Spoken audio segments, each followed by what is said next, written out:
जी दोस्तों, नमस्कार, अभिवादन आप सभी को और गुड इवनिंग। आज का शाम का जो हमारा प्रोग्राम है, मैं इसको रिकॉर्डेड कर रहा हूँ। देर रात को आपसे एक बार फिर से हम लोग मिलेंगे, तब लाइव मिलूँगा मैं आपसे।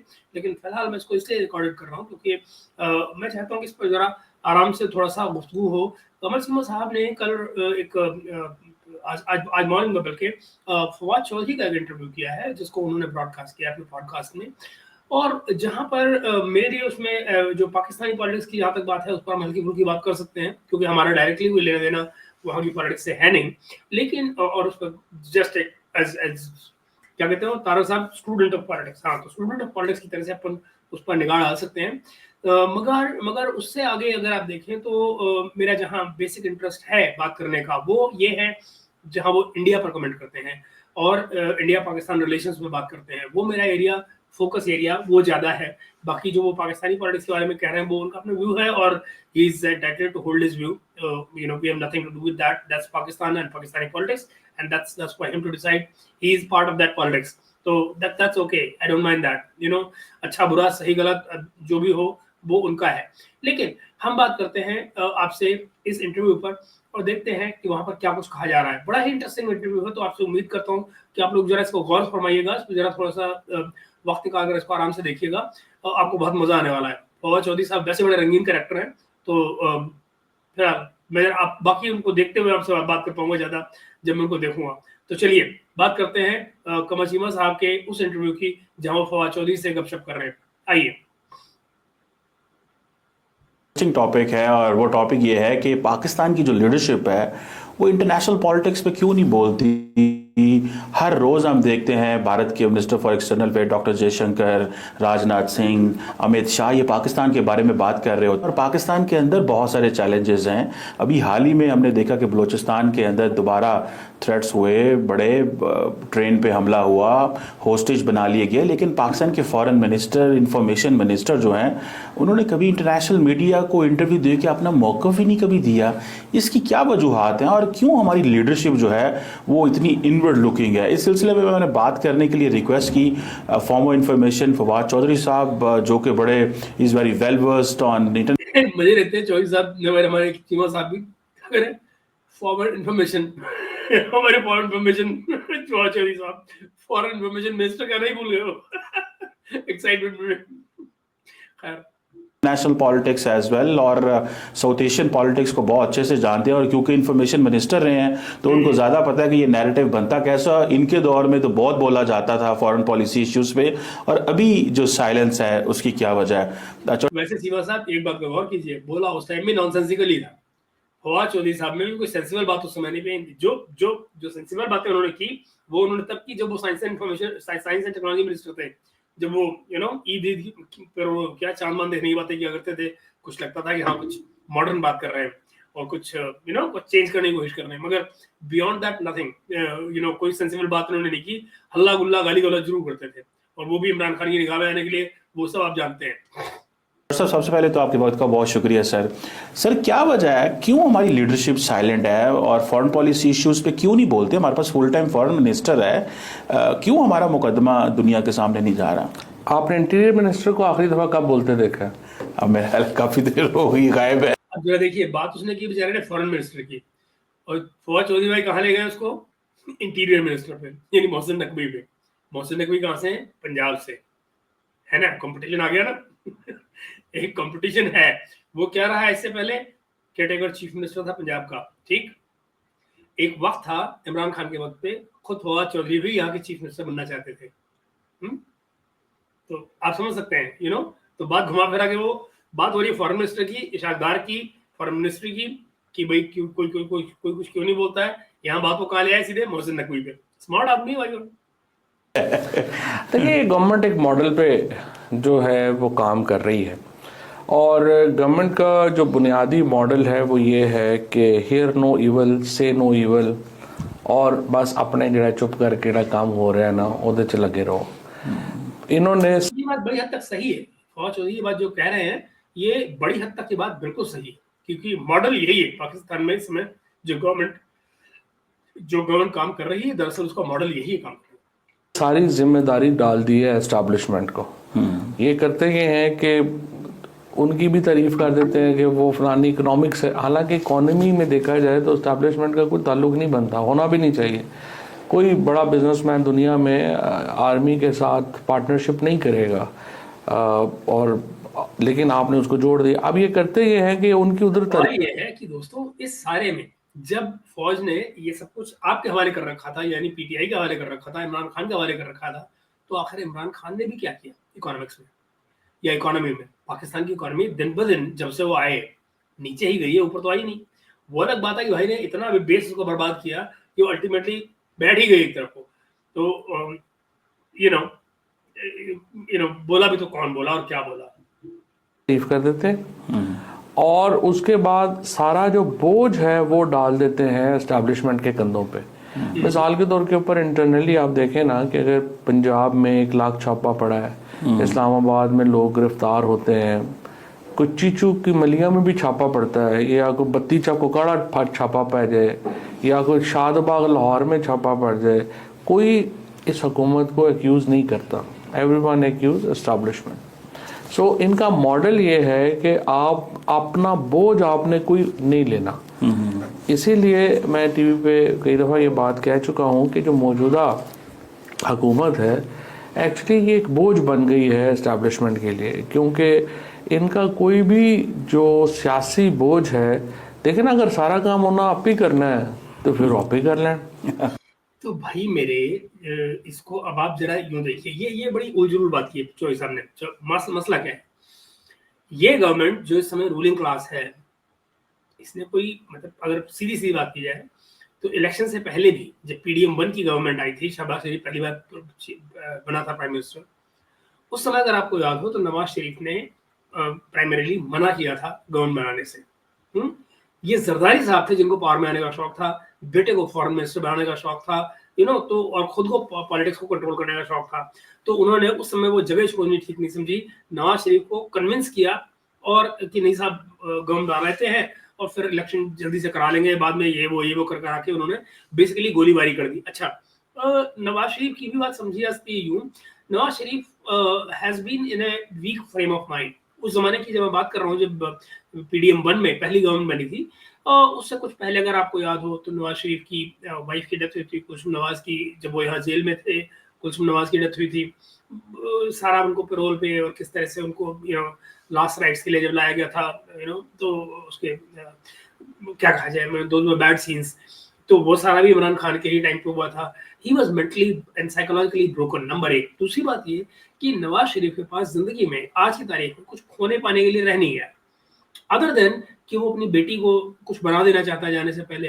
बट बियॉन्ड दैट आप ये देखिए तो he is kind of reluctant politician right now. उसको अपनी जिंदगी में जो करना था वो कर चुका, तो वो कब तक जय जय पै करता रहेगा? रोज फौज की मार खाया, कहीं जेल जाए, कहीं कुछ करे। अच्छा, और फिर वाइफ के जाने के बाद जैसे मैंने कहा, वो वैसे भी लिटिल विड्रॉन काइंड ऑफ, जिंदगी से जैसे विड्रॉ कर जाता है ना आदमी कि ठीक है यार, तो वो सीन है उसका। तो जाहिर है वो क्यों इस सारे खेल में पड़ेगा। तो उसने मना किया था कि गवर्नमेंट नहीं बनानी हमको, और जिसको बनानी बना ले हमारी वजह से। अब मुश्किल क्या थी? फौज ये चाहती थी कि नवाज शरीफ बनाए। क्यों? नवाज शरीफ की पार्टी की और नवाज शरीफ की पॉपुलैरिटी उस समय बहुत थी। और दूसरी बात ये थी कि मगर फौज ये भी चाहती थी कि नवाज शरीफ खुद प्राइम मिनिस्टर न बने। अब समझ रहे हैं? वो ये भी नहीं चाहते थे कि नवाज शरीफ खुद प्राइम मिनिस्टर न बने। तो कंप्रोमाइज कैंडिडेट कौन बना? शहबाज शरीफ। क्यों? क्योंकि शहबाज शरीफ लेटा रहता है उनके पैरों में, उनकी सारी बातें मान जाता है, नेगोशिएशंस करता है, फौज की गोद में बैठ जाता है। ये सारी बातें वो थी जिन पर न तो नवाज शरीफ राजी होने को तैयार थे और ना ही फौज नवाज शरीफ को लेकर कॉन्फिडेंट थी कि ये बंदा कब बदल जाएगा। तो ये वो सीन है जिसके चलते ये कहना कि आज अगर गवर्नमेंट जो है वो किसी चीज की जिम्मेदारी नहीं लेती है, वो इसलिए नहीं लेती है क्योंकि हर जगह पर जो प्राइम एरिया ऑफ वर्क है गवर्नमेंट के, उन सब में तो फौज ने खुद इंटरफेयर कर रखा है। For example economy, foreign exchange कैसे है, जो फॉरेन इन्वेस्टमेंट आनी है वो कैसे आनी है, शर्त लगा रखी है, SIFC के थ्रू आएगी। SIFC को हेड कौन कर रहा है? आर्मी। अब देखिए, तो मतलब ये अब अगर रिफॉर्म्स होने हैं तो उसमें पाकिस्तान की एलिट जो है उसकी जेब कटती है। तो जाहिर है वही लोग हैं एलिट वाले जो पॉलिटिक्स में हैं, तो वो अपनी जेब कटवा के पॉलिटिक्स क्यों करेंगे? तो वो उसके लिए राजी नहीं होते। तो यानी इकोनॉमिक रिफॉर्म नहीं हो सकते। तो ये जो कहानियां सुना रहे हैं ना, ये सब रूल की है बेसिकली। ये गवर्नमेंट बेसिकली उनको ये पता है कि हम तभी तक रूल कर रहे हैं जब तक फौज हमारे साथ है। चाहे इमरान खान की बात हो, चाहे इस गवर्नमेंट की बात हो, चाहे आने वाली गवर्नमेंट की बात हो, जब तक पाकिस्तान में ये सिलसिला चल रहा है कि जो कुछ हो रहा है उसको डिक्टेट फौज करेगी, तब तक कोई भी गवर्नमेंट भला जिम्मेदारी क्यों लेगी? उस काम की जिम्मेदारी गवर्नमेंट क्यों ले जिसके लिए वो जिम्मेदारी नहीं है?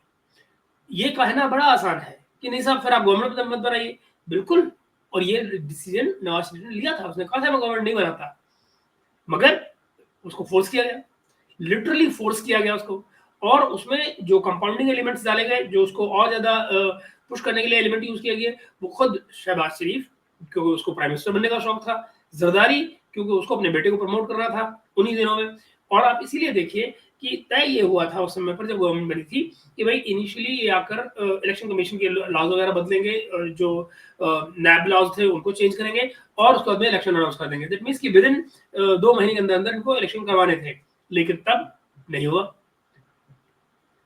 ये उसके लिए इमरान खान की लॉन्ग मार्च को और पता नहीं किस किस चीज को आप ब्लेम कर सकते हैं, लेकिन it's all theatre, it's all theatre. असली बात ये थी, असली बात ये थी कि शहबाज शरीफ की सिलाई हुई जो शेरवानी थी वो बहुत पुरानी हो रही थी। उनको उससे पहले ही वो शेरवानी का साइज बदल जाए या अपना साइज बदल जाए, वो शेरवानी पहननी थी, प्राइम मिनिस्टर बनना था वो। और आज नतीजा सबके सामने, the longer he will remain prime minister the worst it will be. And basically मैं तो आपको बहुत पहले से बात करता रहा हूँ, जो कुछ पाकिस्तान में हो रहा है इस रात की सुबह नहीं, इसने खत्म होना ही होना है। आगे देखते हैं क्या कह रहे हैं हमारे फवाद चौधरी साहब। फिर इनको रखने की क्या जरूरत है? आप इनको इसलिए रखा गया। तो ये तो गवर्नमेंट कहती है ना कि आप आ जाओ कर लो। मुसीबत क्या है? मुसीबत ये है कि फौज डायरेक्टली रूल नहीं करना चाहती है। कर लेना, कौन मना कर रहा है? फौज को कौन रोक सकता है? था कि एक पॉलिटिकल बोझ उठाने की कोई सकत या कोई वजन ये भी लेंगे। आप देखें ओवरसीज पाकिस्तानियों की, आप देख लें पॉलिटिक्स में एस्टैब्लिशमेंट को सारे जो चैलेंजेस हैं वो इसलिए हैं कि वो अकेले उसको फेस कर रहे हैं। अच्छा, अब ये मुझे बताओ कि ये जो बाहर की बात कर रहे हैं कि जो बाहर रहता हुआ जो पाकिस्तानी है उसके चैलेंजेस इनको फेस करने पड़ते हैं, पर उस चैलेंज को उभारा किसने? जरा सोचिए ना, जो आउटसाइड रहता हुआ ओवरसीज जो पाकिस्तानी है उसको इमरान खान के फेवर में लाकर और प्रोपोगेट करने में किसने रोल अदा किया? नवाज शरीफ ने, जरदारी ने, या खुद फौज ने? उनको एज टूल खुद फौज ने तो इस्तेमाल किया, तो उसका वजन भला पॉलिटिकल क्लास कैसे उठाएगी और क्यों उठाएगी? अब है क्या, जिस मॉन्स्टर को खुद क्रिएट किया है फौज ने उसको खुद उठाने में गिनानी बन रही है, तो वो पॉलिटिकल क्लास उठाए क्यों उठाए? तो इसका जवाब तो चौधरी साहब नहीं देंगे ना। चौधरी साहब खाली फौज के बचाव में लगे, क्यों लगे? क्योंकि कोई पॉलिटिकल पार्टी इनको लेने को तैयार नहीं है। अब इनको एक ही रास्ता नजर आता है, किसी भी पॉलिटिकल पार्टी में अगर जाना है तो जब तक फौज इनको पुश नहीं करेगी किसी पार्टी में, तब तक कोई पार्टी इनको लेगी नहीं। जरदारी को ट्राई कर चुके, नवाज शरीफ में जा नहीं सकते, वहां इतनी गाली गलौज कर चुकी हैं, और बाकी बचा क्या? पीटीआई वालों ने निकाल बाहर कर दिया इमरान खान ने। देखो इंडिया पाकिस्तान की जो पैराडाइम है उसके ऊपर बिल्कुल हुकूमत की तरफ से कोई कुछ नहीं आता। बलूचिस्तान में सब कुछ हुआ, आपको याद हो। इंडिया पाकिस्तान, अब लीजिए, इंडिया पाकिस्तान के पैराडाइम में भला पॉलिटिकल क्लास क्या कर सकती है? पॉलिटिकल क्लास ने इलेक्शन होने से पहले जो जनरल इलेक्शन हुआ है, मैं आपको पहले भी बताता रहा हूँ, फरवरी में 8 फरवरी को इलेक्शन था और 27 जनवरी को इनका मैनिफेस्टो आया है पीएमएलएन का।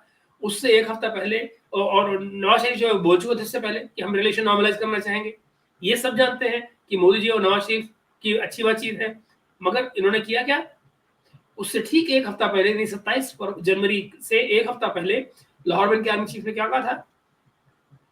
प्लांटेड क्वेश्चन पूछवाया और फिर वहां जाके क्या बोलते हैं कि भाई साहब इंडिया से तो हमारी कोई संबंध ठीक हो ही नहीं सकते, हमारे रिलेशन ठीक हो ही नहीं सकते, हमारे रिवायती हरीफ है, हमने जंगें लड़ी हैं, आगे भी 100 जंग लड़ेंगे, कश्मीर के लिए लड़ेंगे, तो कौन से रिलेशन ठीक कर देंगे मोदी जी और कौन से क्या करेगा नवाज शरीफ?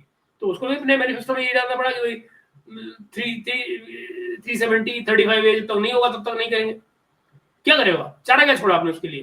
तो मगर फौज के बारे में बात नहीं कर सकते, वहां नानी मरेगी। होगा शर्म अल शेख में हमने एक पूरा डोजियर दिया था और कहा था कि जी ये, और Indian involvement was very evident in that. लेकिन that's what you say, Chaudhary साहब, that's what you say, nobody knows that, वो डॉक्यूमेंट आप पब्लिक कर दीजिए। अगर आपको इतना लगता है, आपकी गवर्नमेंट उन तमाम उस डोजियर को अगर इतना ही शौक है कि सब कुछ जो बड़ा एविडेंट था, तो आप उसको पब्लिक कर दीजिए, दुनिया को पता लगे। नहीं, क्या बुराई है इसमें? इफ भाई आपका डोजियर तो बेकार हो गया ना, आप यूएन में दे आए, भारत को दे दिया आपने, आपके मुताबिक सब कुछ हो गया, लेकिन उसके बावजूद नहीं हुआ कुछ, तो उसको पब्लिक करने में क्या नुकसान है? पब्लिक कर दीजिए उठा के, और देखिए फिर। अभी जब हुआ है, आपने हमारे जो फॉरेन मिनिस्टर हैं उनकी तरफ से बात ही नहीं कोई जो है वो हुई, ना आपने सुनी। हमारे फॉरेन मिनिस्टर इज़ एक्चुअली हमेशा रोज़ाना अगर आप उनकी एक्टिविटीज़ देखेंगे, वो फाइनेंस मिनिस्ट्री की मीटिंग्स ले रहे होते हैं और फॉरेन मिनिस्ट्री की मीटिंग्स वो नहीं ले रहे होते। सो प्रॉब्लम इज भाई उसको अगर आपने गलत गड्ढे में डाल रखा है, उसके साइज का गड्ढा ही नहीं है, तो बेचारा करे क्या? भाई उसकी भी गलती नहीं है, उसको अकाउंट के अलावा और कुछ आता नहीं है। और जो बाकी की बातें, तो वहां पे आईएमएफ ने उसको मना कर रखा था कि अगर आईएमएफ नहीं आएगी अगर वो फाइनेंस मिनिस्टर बना, ये शर्त लगा रखी थी आईएमएफ ने, क्योंकि उन्होंने झेला हुआ कि कितनी बदमाशी करता है, कितनी बेईमानी करता है। ये खेल है। अब ये नवाज शरीफ का समझी है, तो वो भी बेचारे क्या करें, फंसे हुए हैं कि झेलना है जैसे भी हो उनको। दैट आई थिंक इस वक्त जो सिचुएशन है उसमें ये लोगों की जो एक थीम है वो ये है कि बस हमने कुछ नहीं करना, जो कुछ करना है तो उसी करना। नहीं तो चोर साहब, ये तो फिर इन्हें तो वे एस्टैब्लिशमेंट की भी तो मलाइन हो रही है, तो एस्टैब्लिशमेंट क्यों नहीं बोलती फिर इस चीज़ के ऊपर कि जब आपके पास इंफॉर्मेशन मिनिस्टर है, फॉरेन मिनिस्टर है, तो एस्टैब्लिशमेंट अगर बाकी बहुत सारी चीज़ें अगर कंट्रोल कर रही है या इनको पावर में लेके आए हैं, तो फिर इनको ये भी कहीं बोलते क्यों नहीं है? सो इसमें आपको लगता है कि ये इस हद तक वो बार बार उनको नहीं कह सकते, या कि इससे तो एस्टैब्लिशमेंट जो है वो गंदी हो रही है बिकॉज ऑफ। अब ये लॉजिकल बात है, ये चीजों सामने बड़ा लॉजिकल सवाल पूछा है। बात तो सही है कि भाई जब तुमने सारी जिम्मेदारी ले रखी है, तो या तो खुद बोलो या उनको बोलने को, कोई ना कोई तो बोलेगा ना। ये बात तो सही है। these politicians and foreign minister साहब की वजह से आपको नहीं लगेगी ये बात, या ये खुद कर रहे हैं जानबूझ के? नहीं, देखिए ना, एस्टैब्लिशमेंट का प्रॉब्लम ये है कि वो बहुत ज़्यादा इस वक्त आई वुड से कि एक जो बड़ा चैलेंज उनको मिल रहा है इमरान खान की तरफ से, क्योंकि इमरान खान एक आउट ऑफ सिलेबस आ गए हैं। पहले हमेशा पाकिस्तान में होता था वो जेल डालते थे, 10 महीने बाद बंदे की बस हो जाती थी, टील टूल हो जाती थी, चले जाते थे, हो जाता था।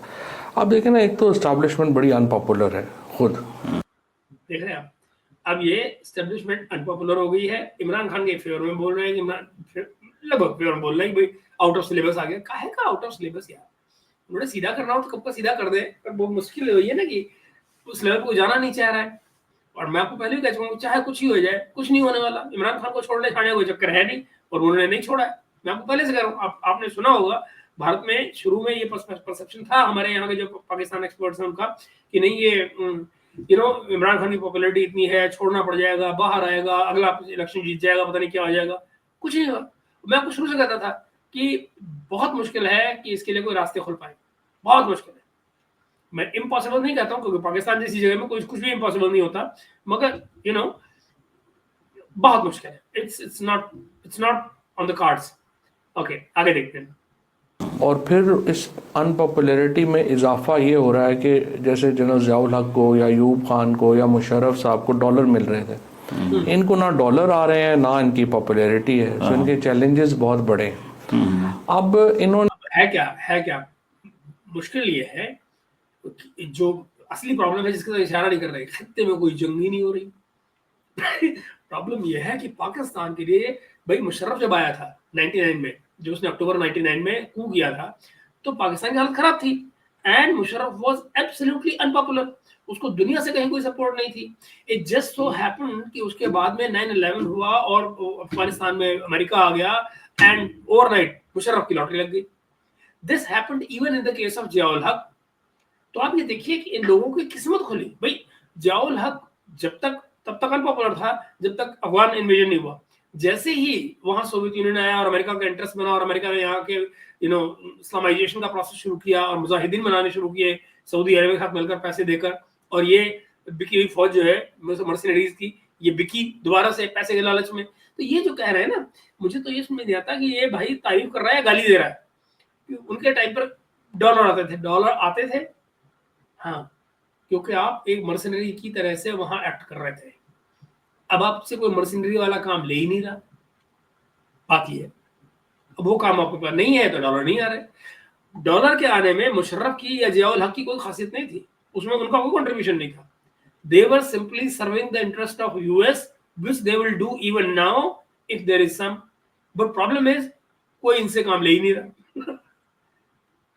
ने फिर जो गलती हुई है वो ये, इन्होंने जो अपने पॉलिटिकल पार्टनर्स चूज किए हैं उनकी भी, ये जो पाकिस्तान की पॉलिटिक्स का बोझ है इस वक्त, उसमें दब के उनकी अपनी पॉलिटिक्स ख़त्म हो गई है। यानी अब आसिफ जरदारी या शहबाज शरीफ जो हैं या नवाज शरीफ हैं, इनकी जो नई जनरेशन के अंदर, एक तो इनकी पॉलिटिक्स देखें ना, पूरी दुनिया में जनरेशनल चेंज है। They all have reach their median as.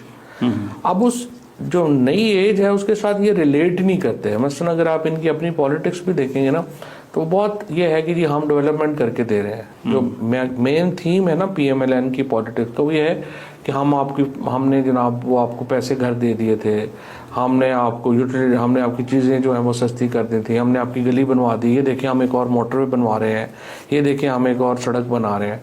Development base जो है वो थीम है। लेकिन जो पाकिस्तान की पॉलिटिक्स है वो डेवलपमेंट से शिफ्ट होकर राइट्स पे चली गई है। तो इसलिए प्रॉब्लम यह है कि उनको वो इस वक्त 80s की पॉलिटिक्स में जो मोहम्मद खान जुनेजो ने शुरू की थी, मशहूर जो उनका 5 नुकाती प्रोग्राम था, नवाज शरीफ अभी तक मोहम्मद खान जुनेजो की उस इंस्पायरेशन में फंसे हुए हैं। उनकी अपनी कोई थीम नहीं है। लेकिन मसलन अगर आप तकरीरें सुने नवाज शरीफ की, फॉर एग्जांपल मानसेरा से वो इलेक्शन लड़ रहे थे, तो उनकी तकरीर थी और मैं तो जेल में था उस वक्त, तो वो PTV आता था तो मुझे उनकी तकरीरें सुननी पड़ती थी।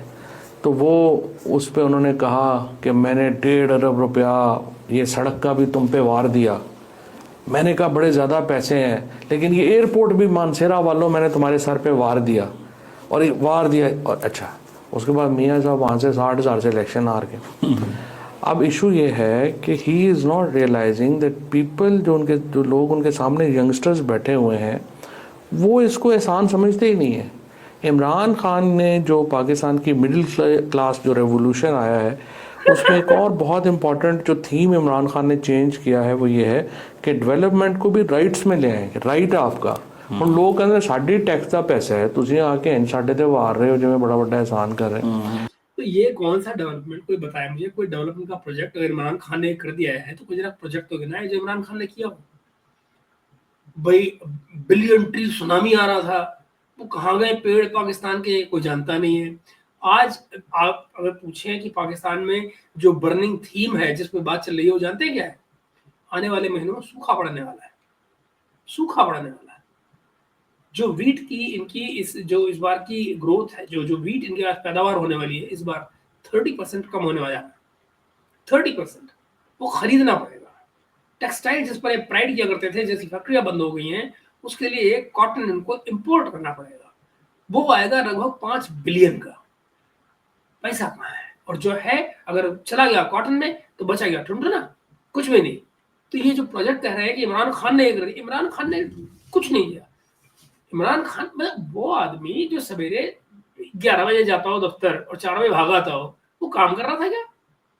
वो आदमी जो अपने मुंह से ये कह रहा है कि भाई मैं तो फौजियों को कहता हूँ कि जाओ मेरे लिए मेंबर लेके आओ, बिल पास कराना है, इसके लिए सपोर्ट लेकर आओ, और फौजी लाते हैं। कब फौजी पार्लियामेंट के अंदर बैठे लग गए थे?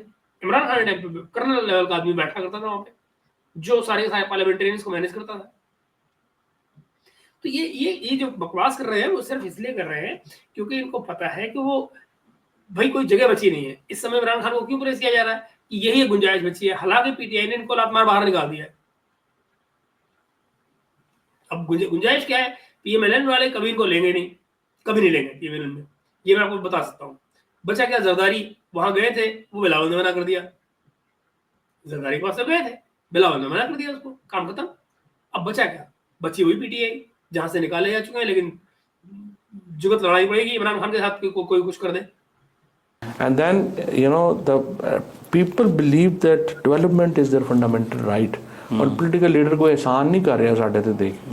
तो उसकी वजह से इस वक्त जो राइट्स की पॉलिटिक्स है, that has actually taken over everything.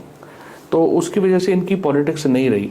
अब एस्टैब्लिशमेंट जो है वो फॉरेन पॉलिसी में इनके ऊपर रिलाय कर नहीं सकती, क्योंकि इनके पास बेचने को कुछ नहीं है।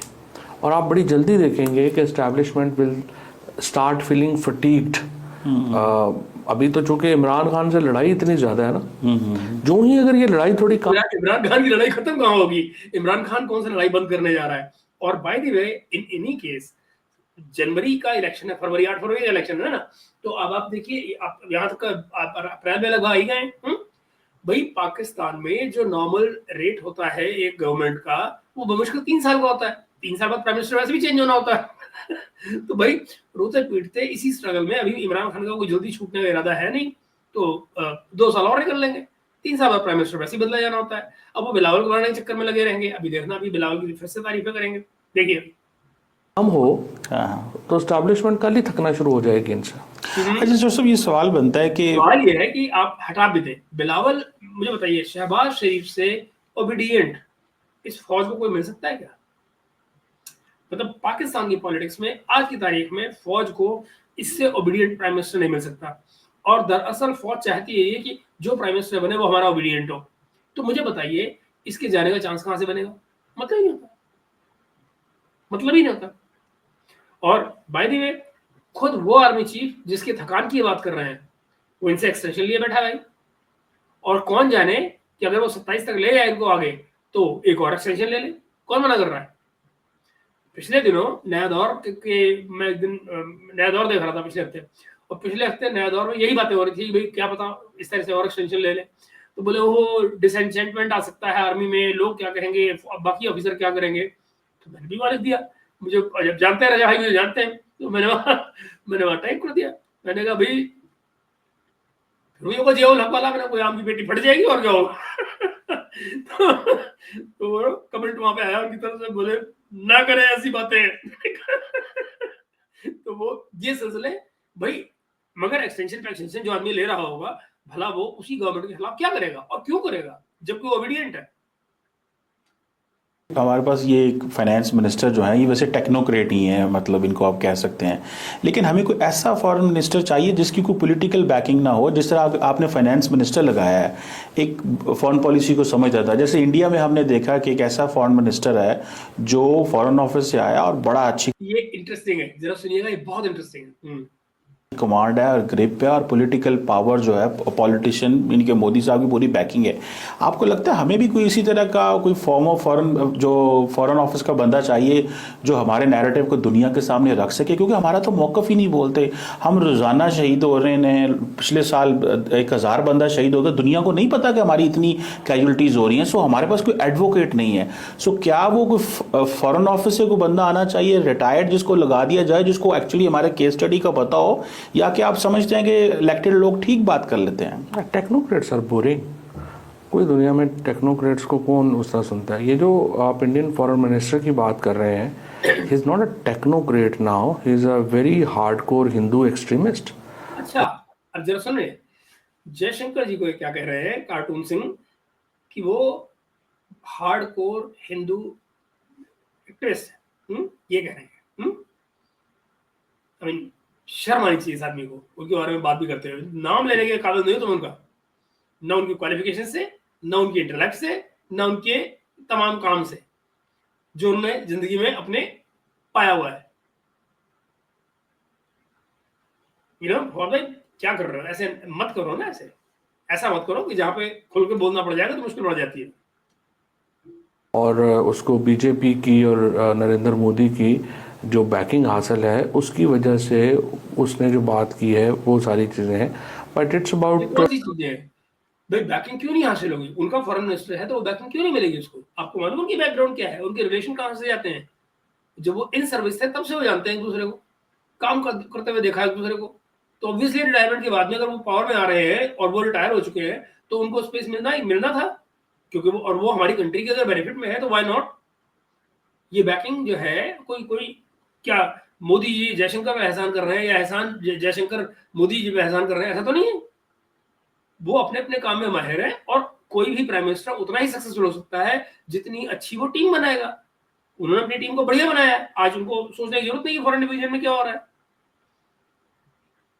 ये बात है कि उनकी उसको नरेंद्र मोदी की हुकूमत की एक पूरी बैकिंग हासिल है and he owns the government ना, वो इसलिए आपको कामयाब लग ये ऐसा मतलब ये पाकिस्तान में होता होगा कि कोई मिनिस्टर बन जाए वहां पे और उस गवर्नमेंट को ऑन न करे। I mean what are you talking about? मित्रों आप जरा सोचिए ये साहब क्या बोल रहे हैं कि मतलब कोई मिनिस्टर जो है किसी कैबिनेट में एक आदमी मिनिस्टर बन गया है मगर वो उस गवर्नमेंट को ऑन नहीं करेगा। How is that possible and what kind of minister would that be? ये क्या कि भाई ऑन करता है, भाई उसकी बैकिंग है ऑब्वियसली यार। जिस कैबिनेट को रिप्रेजेंट कर रहा है एज अ फॉरेन मिनिस्टर वो तो उसको बैक करेगी, बिना उसको काम कैसे करेगा, किसके बेसिस पे करेगा? तो ठीक है वो उनकी बैकिंग हासिल है, नॉर्मल है, इसमें क्या है। अब ये पाकिस्तान में होता होगा कि भाई आप फॉरेन मिनिस्टर किसी को बनाए और उसको बैकिंग भी ना करें, ये कैसे होता है यार? How is that possible? कमाल करते हैं यार, हद ही है लोगों की। लीजिए आइए सुनिए। रहा है कि वो गवर्नमेंट को और मुल्क की इस पॉलिसी को ओन करता है। हमारा प्रॉब्लम यह है कि आपने ऐसे लोगों को लगा दिया है जो समझते हैं कि पॉलिसी उनकी है ही नहीं। जब वो अच्छा तो लगाने वाले कौन है? अब जरा सोचिए दोस्त, ऐसे में लगाने वाले कौन है और लगने वाले कौन है? अगर अगर आप अब जरा सोचिए, अगर एक आदमी उस पॉलिसी को ऑन ही नहीं करता जिसको उसे चलाना है तो why the hell is he on the job? उसको उस पोस्ट पर होने का मोरल एथिकल क्या राइट है? हाँ ये अलग बात है कि कहीं वो आदमी ये सोचे कि नहीं मैं तो बस पैसे के लिए पावर के लिए भूखा हूं। और ये जो मैं सेंटेंस कह रहा हूं ना ये साहब पर भी लागू होता है, पावर के लिए, पोस्ट के लिए। इनसे मेरी बहुत लंबी लंबी बातें हैं, बड़ी लंबी लंबी गुफ्तगू हुई हैं घंटों के हिसाब से, मैं इनको बहुत सुना है। He was never thorough fundoo, but इन्होंने फंडुओं वाली बातें की हैं। जब पावर में आना था, इमरान खान को खुश करना था, तो इन्होंने फंडुओं जैसी बातें की हैं, एक्सट्रीमिस्ट जैसी बातें की हैं, बदतमीजियां की हैं। क्यों? Just to bring a smile to Imran face. That is how he remained a favourite of Imran Khan at that time, both as information minister and as science and technology minister. Although कोई पूछे तो उनका साइंस एंड टेक्नोलॉजी में क्या experience है, what do you know about sciences? वो जो उनकी जो जो जो स्पेस एजेंसी है कोई उसने तीर मार लिया क्या अब तक? तो आई मीन यू नो बड़ा बड़ा बेड़ किस्म की बातें हैं, बट इसीलिए मैं शेयर कर रहा हूँ आपसे। ओन ही नहीं करते पॉलिसी तो वो बयान कैसे करेंगे? सो पाकिस्तान में शाह महमूद कुरैशी साहब बड़े सक्सेसफुल फॉरेन मिनिस्टर रहे हैं। हार्ड वो प्यार है शाह महमूद कुरैशी जो भी जेल में है इमरान खान के साथ में, वो बड़ा परले मुंह टेढ़ा करके अंग्रेजी बोलता था, है ना, आपको पता है ना, बड़े पंजाबी स्टाइल में। तो ये वो साहब है जो है वो पॉलिटिशियन। और बाय द वे ये वही शाह महमूद कुरैशी हैं जो इंडिया में मौजूद थे जिस समय पे मुंबई अटैक हुए थे, उस समय ये दिल्ली में मौजूद था। जो है वो थे और आई थिंक वो बहुत अच्छे थे। ज़्यादातर टेक्नोक्रेट्स एक्चुअली काफ़ी बेकार रहे। याकूब खान साहब का एक दौर उस वक्त कहा जा सकता है, बट वो तो ठीक है, हम वेस्टर्न लाए थे उस वक्त और फॉरेन पॉलिसी भी हमारी सीधी सीधी थी कि हमने अमेरिका की लाइन टो करनी। अब आज भी वही है भैया, आज तो तुमसे दूर भाग रहे हो। अमेरिका तुमको घास नहीं डाल रहा है, वरना तुम तो पैर चूमने लग जाओ उनके भी कल।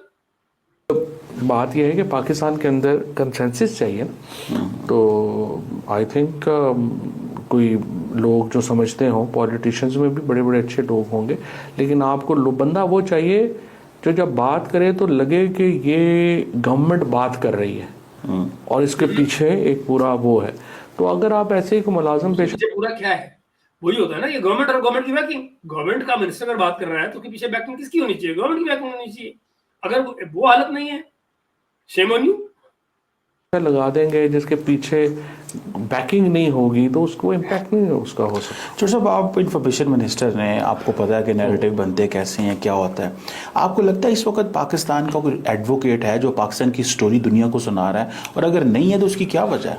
उसकी देखो चीमा साहब यहाँ पर क्या कर रहे हैं, चीमा साहब थोड़ी सी ज्यादती कर रहे हैं। ये चीमा साहब का अपना सोचना है जो कि वैलिड है, कोई सोचने में उनको कोई हर्ज नहीं है, लॉजिकली ही मेक सेंस जो वो बात करते हैं या जो इवन आर्गुमेंट दे रहे हैं, अच्छा बुरा जो भी है, पर एक नैरेटिव तो होना चाहिए।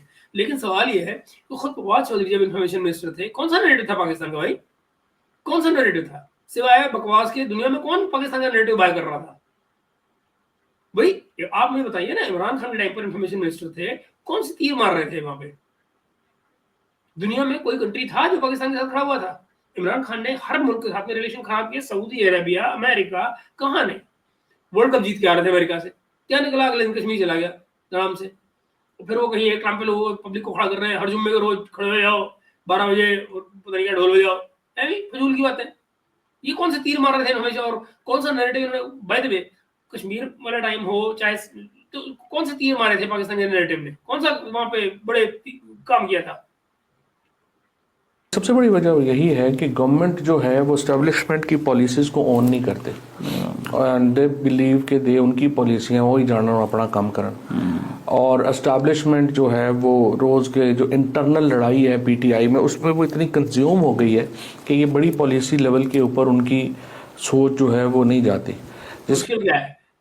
एस्टेब्लिशमेंट जब पीटीआई पावर में थी तब भी पीटीआई की पॉलिटिक्स से कंज्यूम थी, तब भी तो कंज्यूम थी, तो उसको तो नहीं ब्लेम करना चाहिए साहब, हमारे चौधरी साहब की वजह से पाकिस्तान में ये इस वक्त एक हम एनॉमली में जो है वो फंसे हुए हैं।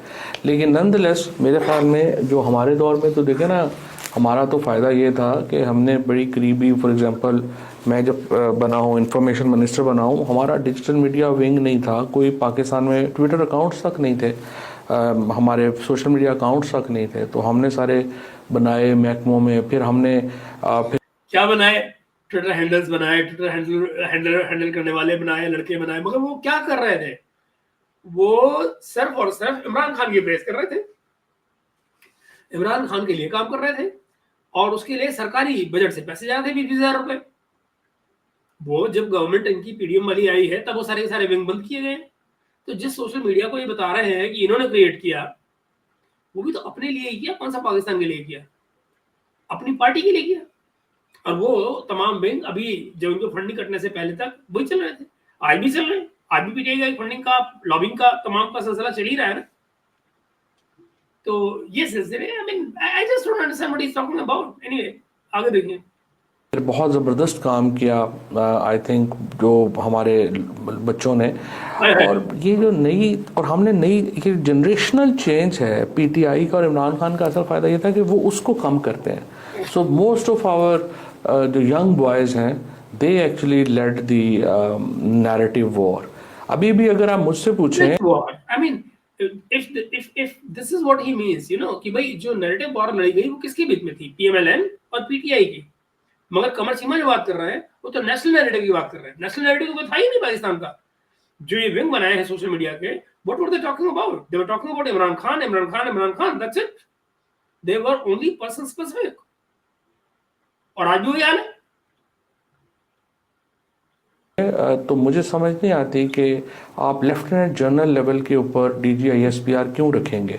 अगर मैं एडवाइस करूं चीफ साहब को या फौज को, तो मेरी एडवाइस होगी कि bring a major as DGISPR, young man in his 30s maximum, क्योंकि जो जनरेशन जी को जो समझ सकेगा, जो नैरेटिव्स बना सकेगा, जो इंटरेस्ट हो सकेगा, ही कैन, क्योंकि डील आप कर रहे हैं 64% 25 ईयर्स के बच्चों के साथ, तो आप जब इतने, इससे मित्रों जरा सोचो, इससे नॉनसेंसिकल आइडिया क्या होगा? नैरेटिव बनाना, नैरेटिव बिल्टअप करना, आपको लगता है कि ये यंग आदमी करेगा? मुझे नहीं लगता। मैं यंगस्टर्स के खिलाफ नहीं बोल रहा हूँ, मैं सिर्फ ये कहने की कोशिश कर रहा हूँ कि यंगस्टर्स जो है वो एज टूल उसको प्रोपोगेट करने में काम कर सकते हैं। बट आप जरा सोचिए, ये कहना कि नहीं यंगस्टर्स जो है वो आईएसपीआर का हेड हो जाएगा, तो भला जिस पॉलिसी को इन डेप्थ वो समझता नहीं होगा, और पॉलिसी को समझना या नैरेटिव को समझना, नैरेटिव की जो लड़ाई है वो बड़ी गहरी लड़ाई है। उसके लिए आपको सिर्फ बहुत कुछ आना होता है, आपको साइकोलॉजी समझनी होती है, आपको हिस्ट्री पता होनी चाहिए। अब पाकिस्तान की एजुकेशन में कितने लोगों को, कितने यंगस्टर्स को कितनी हिस्ट्री पता है, ये आपको भी पता है, वो मैंने भी अपनी आंखों से देखी है। तो इसलिए I don't buy this idea honestly, and I know you will see कि वो कमर्शियल भी उससे बड़ा कन्विंस नहीं है, बट ठीक है, फौज चौधरी साहब का आइडिया है, क्या कहा जाए। सीनियर लेवल क्या ऊपर आदमी बना देंगे, ये सही है कि उनकी टीम बड़ी अच्छी होगी, I know some of the really brilliant boys in his team, लेकिन देखिए ना, आप लेफ्टिनेंट जनरल से वो बच्चा बात करते ही जो है वो झिझकता होगा। लेकिन आपको लगता है कि मेजर की इतनी कैपेबिलिटी है कि वो पाकिस्तान के मसलों को समझ सकता है as compared to 2 star brigadier या जनरल? देखें, अगर पाकिस्तान में क्या है, एक मेजर की तो वो भी ट्रेनिंग ही नहीं है कि वो उन चीज़ों को समझे कि ठीक है ही बिलोंग। आप सुन रहे हैं ना, ये बात मैं आपसे कह रहा था ऑन दिस पॉइंट। कमर सिमल साहब is absolutely right, what he is saying makes lot of sense to me, and मुझे सीरियसली लगता है कि वो जो बात कर रहे हैं वो बिल्कुल ठीक है। यहाँ पर he is caught Fawad Chaudhry on the wrong foot, that's how I mean at least मेरा ही बिलीफ है। जो जनरेशन उस जनरेशन से उसका ताल्लुक होगा, लेकिन जो पाकिस्तान के चैलेंजेस हैं वो मेजर समझ सकता है। मैंने तो जितने यंगस्टर्स के साथ काम किया, मुझे तो लगा है कि वो ज़्यादा समझता है। And to be fair with, अगर मेरे बस में हो तो मैं सेक्रेटरीज भी ग्रेड 18-19 में ले आऊँ।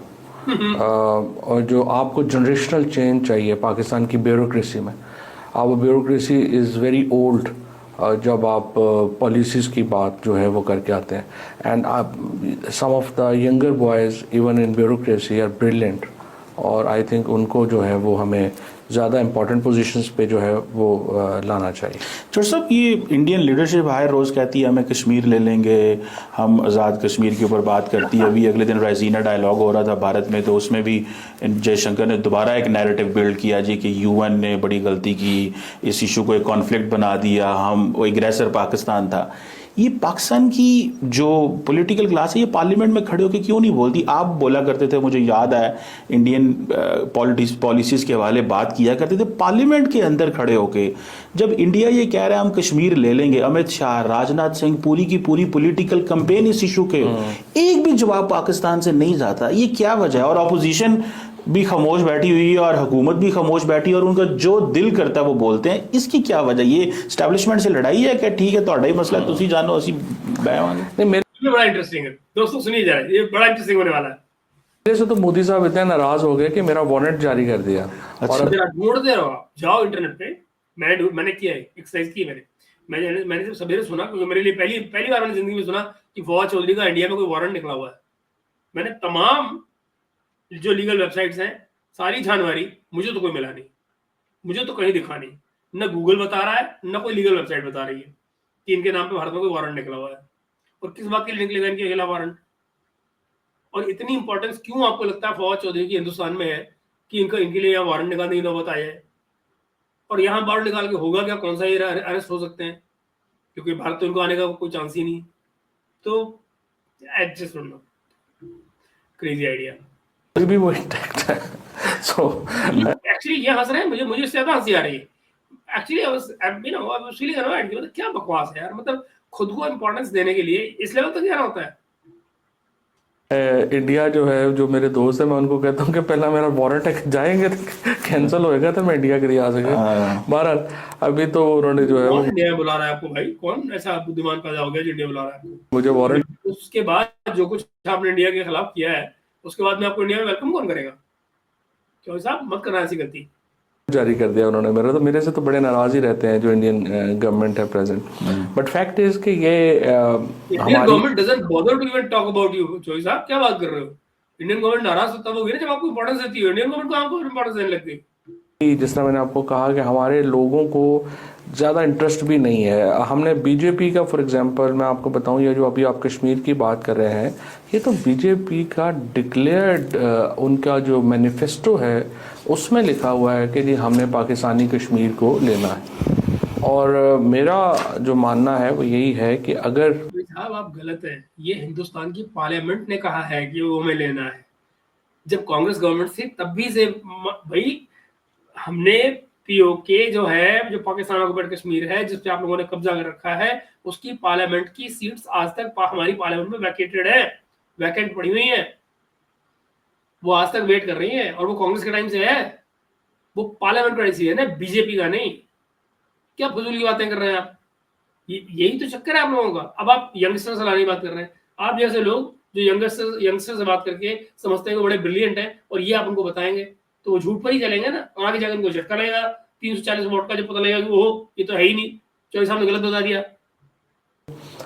हमने आई वुड से कि चीज़ें बेहतर भी हो सकती हैं और होनी चाहिए। इतना अरसा हो गया है, मोदी साहब की पर्सनल लाइकिंग भी काफ़ी है नवाज शरीफ साहब के लिए, नवाज शरीफ साहब की उनके लिए तो बहुत ही ज़्यादा है।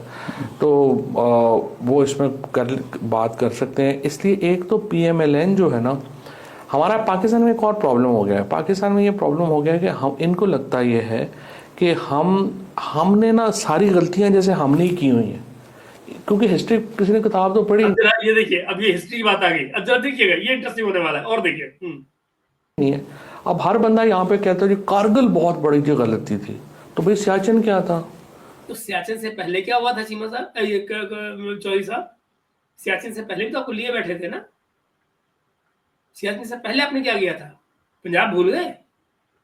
और आपकी नियत कोई आपकी नियतों में तो कोई हमें यकीन नहीं कर सकता ना। और जो आप वहां पे ट्रिप लगाने वाले थे, जो समय प्लान बन रहे थे, जिसकी इंटेलिजेंस रिपोर्ट से आई हुई थी कि आप लोग वहां टूरिस्ट भेज रहे हैं ऊपर सियाचिन के लिए, तो क्यों फिर जब वहां तो किसी को नहीं जाना था, तो फिर क्यों आप भेजने के चक्कर में थे? तो ये तो कहना ही गलत है ना। और दूसरी बात ये, अगर बात बदले की ही आ जाए, तो फिर उससे पहले तो आपने और भी बहुत कुछ किया हुआ था ना। तो ये तो टिट फॉर टैट ही चल रहा था ना। आपके ऊपर एक स्कोर करने की बात थी। और अगर सियाचिन आपको इतना ही बुरा लगा था, तो आपके लोगों ने फिर ये बात क्या कही थी कि वहां तो कोई ब्लेड ऑफ ग्रास भी नहीं उगता। आपके ही राष्ट्रपति प्रेसिडेंट ने कहा था ना, याद है जयवलक? ये जुमला उसी ने बोला था ना कि सियाचिन का क्या फर्क पड़ता है, वहां कौन सा घास का टुकड़ा भी नहीं उगता वहां पे, यही तो कहा था उसने। फिर तो इतना बड़ा आप हल्ला क्यों चाह रहे हो सियाचिन के लिए? कारगिल पहले हुआ या सियाचिन पहले हुआ है? और सियाचिन में पहले हुआ है, सियाचिन पहले हुआ है, बताइए। ज्यादा इलाका जो है वो चला गया या कारगिल में जो है वो ज्यादा हुआ था? कारगिल तो पार्ट था हमारा चेक पोस्ट, जो बाद में जो है वो उधर चली गई। हमने 65 इस वॉर में हमने पहले ले ली थी। अच्छा, तो 65 वॉर में, अब आप खुद बोल रहे हैं ना 65 वॉर में आपने ले ली थी, तो 65 से पहले किसके पास थी? तो चोरी तो तुमने की ही थी ना। तो फिर बताइए हमने क्या गलत किया? फिर गलत क्या है? ये कारगिल बाद में जो है वो चला गया। सियाचिन जो है वो नो मैन लैंड थी, वो इंडियन आर्मी आ गई, वो आके बैठ गई। अब वो, और ये देखें आप कि ये इंटरनेशनल जो इस वक्त सिचुएशन है इन्वायरमेंट की, पाकिस्तान को तो सियाचिन ग्लेशियर के ऊपर बात करनी चाहिए कि इन्होंने ग्लेशियर्स तबाह कर दिए हैं सारे। तो आपने क्यों नहीं की चीमा साहब? आप तो इन्फॉर्मेशन मिनिस्टर थे ना, आप तो नैरेटिव बनाने के मास्टर थे अकॉर्डिंग टू चीमा साहब, है कि नहीं? आप तो जानते थे नैरेटिव कैसे बनता है। फिर आप यंगस्टर से भी डील करते थे, और आप 3.5 साल गवर्नमेंट में भी रहे। तो आपने 3.5 साल में सियाचिन तो बहुत पहले ही हुआ था ना। तो आप तो बहुत बाद में आए, तो आपने नैरेटिव क्यों नहीं बनाया उसके लिए? क्या किया आपने सियाचिन के लिए? ये जो आप ग्लेशियर वाला ड्रामा कर रहे हैं, ये आपने क्यों नहीं किया जब 3.5 साल पावर में थे? या आपकी गवर्नमेंट ने क्यों नहीं किया? और ये दुनिया का क्राइसिस जो है इस वक्त जा रहा है, लेकिन यहाँ पे तो इस वक्त जो है वो बात ही कोई नहीं करता, इंडिया से डरते हैं। और जो नून लीग की और पीपल्स पार्टी का इधर बड़ा अच्छा चॉइस है, बहुत अच्छा डर है। इस वक्त जो बिलावल इज एन एक्सेप्शन, ये मैं पूछना चाह रहा था। हाँ, Bilawal is an exception. Bilawal is probably the only person in this political सारी उसमें जो थोड़ा सा जुल्फकार अली भुट्टो को चूंकि वो कॉपी करते हैं, तो कॉपी करते हैं। अगर जुल्फिकार अली भुट्टो को कॉपी करते हैं, तो फिर तो एक्सट्रीमिज्म को भी कॉपी करेंगे। फिर तो सारा अल्टीमेटली सारी गंदगी तो वही लेकर आए थे। खैर वो छोड़िए, आप उससे क्या करना। पाकिस्तान की हिस्ट्री में जुल्फिकार अली भुट्टो का क्या रोल रहा है वो सब जानते हैं। मगर दूसरी तरफ ये कि जो बिलावल भुट्टो है, इनको आप कंपेयर कहाँ कर रहे हैं जाकर as a foreign minister Jaishankar ji से? अगर जयशंकर जी का जूता भी चाटेगा ना वो, तो भी उनके बराबर नहीं पहुंचेगा। he speaks aggressively on these rights. It's not about aggressive बोलना, speaks aggressively. चोई साहब, that's your problem. ये aggressive बोलने से काम नहीं चलता है। Rational, logic, ये historical facts, वो होते हैं जो मायने रखते हैं। आप लोग बहुत पीछे रह गए उस सब में, रहने दीजिए, आप गलत जगह जा रहे हैं। के पाकिस्तान के राइट्स हैं एक्सेप्ट बिलावल, बाकी तो यूं लगता है कि किसी का कोई इंटरेस्ट ही नहीं। बिलावल भी जो बकवास करता है वो किसके आगे करता है? पब्लिक में, मीडिया के सामने जाके लोगों के सामने कर देता है, जहां उसको पता है काउंटर सामने जाएगा ही नहीं। उसमें अगर इतनी हिम्मत थी तो बोलता है, बोले ना जयशंकर जी के सामने, बोले कि किसी दिन, फिर देखो उसको क्या मिलता है। ये एड्रेस करे जयशंकर जी को, फिर देखो उसका जवाब क्या मिलता है। जिंदगी बन जाएगी उसकी उसी दिन। और वो शहबाज शरीफ, नवाज शरीफ, इनके ये जो कॉन्सेप्ट है ना, कैसे थल्ले लग जाएंगे ना तो फिर सॉरी सुलह हो जाएगी। अच्छा, तो एक बात बताओ, अब जो फॉरेन मिनिस्ट्री में इतना ही तेज आदमी था वो फॉरेन मिनिस्ट्री में, तो जब PD1 में फॉरेन मिनिस्टर बना था तो वो क्यों नहीं गया था अफगानिस्तान? और सारे टाइम पे जाके वो वहां पे अमेरिका में क्यों बैठा रहता था कि भाई मेरी सुन लो, मेरी सुन लो? वो बेचारा सेक्रेटरी ऑफ स्टेट पागल हो गया था उस समय पे कि यार हर 15-15 दिन के लिए बैठ जाता है अमेरिका में। आपको याद है कितनी बार उसने खाली फोन पे निपटा दिया था इनको कि फोन पे बात कर लो, मिलने की जरूरत नहीं। ये है तुम्हारे बिलावल की हाल, बड़ा खुल के बोलता है। खुल के बोलने से क्या होता है? बोलना बकवास करने का हिस्सा होता है। बोलने का मतलब ये नहीं होता कि उसमें कोई लॉजिक भी है, कोई रैशनल भी है, कोई तुक भी है। तरह की सुलह तो नहीं होती, आखिर ये 25 करोड़ लोगों का मुल्क है। अच्छा सब ये बताइएगा, ये नून लीग के बारे में एक तासुर इम्प्रेशन माजी में भी रहा है कि ये इंडिया से अच्छे ताल्लुकात चाहते हैं, जो कि अच्छी बात है। ये वो अच्छे ताल्लुकात की जो चाहना ही है कि ये बोलते भी कुछ नहीं है इंडिया के बारे में, जैसे फॉरेन मिनिस्टर बिल्कुल ही नहीं बोलते, ये क्या उसकी एक सोच है कि वो समझते हैं? क्योंकि मुझे पता ये चला था कि फॉरेन मिनिस्टर साहब ने जब SCO पे जयशंकर आए थे तो उन्होंने एक ट्वीट की पाकिस्तान पे, थैंक यू पाकिस्तान। तो उन्होंने अपनी इन हाउस मीटिंग में कहा कि हमें 10 सालों में भारत से एक ट्वीट ही आई है बस। सो ये एक खौफ है कि जी हमें बात नहीं करे। तो ये क्या आप समझते हैं ये PMLN की एक स्ट्रैटेजी है, ये पॉलिसी है कि भारत के बारे में कुछ भी नहीं बोलना, वो जो मर्जी बोलते रहें, हम खामोश रहें, ताकि इंटरनेशनल कम्युनिटी को हम मैसेजिंग करते रहें, देखिए जी हम कुछ नहीं बोल रहे, जो कर रहे हैं वो कर रहे हैं और हम तो बात करना चाहते हैं? ये उनकी पॉलिसी है या कि how do you see this? I would say a very explicit strategy of Nawaz Sharif. This is a very explicit desire of Nawaz Sharif. वो देखें, आपने बिल्कुल सही कहा, हिंदुस्तान के साथ अच्छे ताल्लुकात, भारत के साथ अच्छे ताल्लुकात पे पाकिस्तान में तो कंसेंसस है। मैं हूँ, आप। कैसा कंसेंसस है? कैसा कंसेंसस है? तो शब्द आ जाता है भाई। ये मित्रों, ये पता है, ये सारे डिजाइन्ड सेंटेंसेस हैं कि कंसेंसस है। कैसा कंसेंसस है कि 370 हटाओ, 35 वापस लाओ, 370 वापस लाओ, उसके बाद हम बात करेंगे। मतलब ये वो डिमांड है जो कभी पाकिस्तान फौज ने भी नहीं मानी। 370 में पाकिस्तानी फौज का कहना था जब हमने हटाई थी कि भाई ये तो हमने कभी मानी नहीं, तो भारत रखता है हटाता है, क्या फर्क पड़ता है? लेकिन ये शर्त कहां से लेकर आई पॉलिटिकल क्लास है? तो आप जरा सोचिए ना कि ये क्या बकवासियात हुई। और उस समय कौन था? उस समय कौन था पावर में? वही इमरान खान, यही फवाद चौधरी, ये सब पावर में थे उस टाइम पे। तो आपने क्या नैरेटिव बिल्ड कर लिया कश्मीर के ऊपर? और जहां तक भारत से रिलेशंस की बात है, तो भारत से रिलेशन आपके टाइम पे क्या बने थे? आप मेरे प्राइम मिनिस्टर को, हमारे प्राइम मिनिस्टर को गाली देगा आपको पागल आदमी इमरान खान, और हमसे रिलेशन ठीक हो जाएंगे। और ये कंसेंसस है? किसकी कंसेंसस? कैसी कंसेंसस? PMLN की कंसेंसस अगर है तो उनकी चलने कौन देता है? जब भारत को पता है कि उनकी कोई हैसियत ही नहीं है, जो होना है वो आसिम मुनीर ने करना है। तो और आसिम मुनीर क्या चाहता है ये उसने कह दिया ऑलरेडी, कई स्पीचेस में कह दिया है। तो ठीक है, ऐश करो, फिर क्यों बुरा लगे? इमरान खान है, आसफ जरदारी हैं, सब लोग चाहते हैं कि कंसेंसस हो। और ये मतलब ये बेवकूफ, मैं क्या कहूँ, बेवकूफी भी कहना ठीक नहीं लगता, लेकिन सच्चाई ये है, इमरान खान ने कौन सी मतलब गंद बोलने के अलावा, मोदी जी के बारे में, भारत के बारे में, हिंदूज के बारे में गंद बोलने के अलावा उसने किया क्या था? तो ऐसे में कौन से रिलेशन ठीक होते हैं? इमरान खान, बिना बात का इमरान खान। अच्छे ताल्लुकात बेहतर होने चाहिए, कोई इसमें प्रॉब्लम नहीं है। बट प्रॉब्लम यह है कि दूसरी तरफ ये नवाज शरीफ ये नहीं रियलाइज करते और ये लोग ये रियलाइज नहीं करते, वहाँ हिंदुवाता का, वहाँ पे गांधी के मुखालिफ हुकूमत कर रहे हैं, गोडसे को मानने वाले इस वक्त हुकूमत में। India is not Gandhi's India, it's Godse's India. और मेक योर चॉइसेस, साहब, make your choices. This is India that it is. हमारे यहाँ डेमोक्रेसी है और यहाँ पर पार्टी कौन राज करेगी ये पब्लिक तय करती है, फौज नहीं हमारी। समझ रहे हैं आप? और गांधी जी के बारे में जो हिस्टोरिकल हमारी चीजें थी वो करेक्शन में है, वो बेहतर हो रही हैं। हम ये नहीं कह रहे कि गांधी जी अच्छे थे, बुरे थे, क्या थे क्या नहीं थे। हम सिर्फ हिस्टोरिकल करेक्शन कर रहे हैं। गांधी भगवान नहीं थे, याद रहे। गांधी जी भी एक पॉलिटिशियन थे। Politicians like anybody else have their feet of clay. समझे आप? तो सबकी गलतियां होती हैं, हम उनको एज पॉलिटिशियन देख रहे हैं, कहाँ सही था कहाँ गलत था, जहां सही था वहां सही मान रहे हैं, या गलत है वहां गलत मान रहे हैं, बात खत्म हो गई। इसमें क्या मुश्किल है? ये तो नहीं कि गांधी जी का नाम गांधी जी था तो हर गांधी जो है उसको खुदा मानते रहेंगे यार। और वो जो है वो मुसलमानों को बर्दाश्त, और वो ये नहीं है कि मुसलमान के जो है वो कोई अपना कोई पांचों वक्त का नमाजी है, हाजी नमाजी है और बड़ा कोई मुस्लिम व्यूज के वाला है, ये नहीं है प्रॉब्लम। वो कहते हैं आप मुसलमानों के घर पैदा हुए हैं ना तो तुझे साढ़े मुखालिफ। हमारे यहाँ जो मुसलमानों को रिस्पेक्ट मिल जाती है वो तुम्हारे यहाँ मिलती है क्या? तुम्हारे यहाँ तो अपना मुसलमान मुसलमान को मारे जा रहा है। जुम्मे के रोज जो बम फटते हैं वो कौन फाड़ते हैं? मुसलमान ही होते हैं ना। और कहाँ फाड़ते हैं? मस्जिद में फाड़ते हैं ना। और कौन किसको मारते हैं? मुसलमान ही होते हैं ना। वो क्या बोल रहे हो? और तुम्हारे डबल स्टैंडर्ड इतने हैं कि तुम हमारे मोहम्मद शामी को मना करते हो कि ओह इसने इस्लाम का पता नहीं क्या बेड़ा गर्क कर दिया, पानी पी लिया है।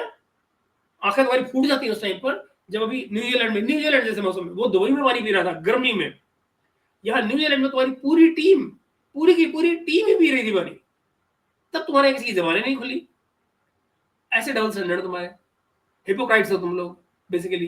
Hypocrisy is the rule that you follow.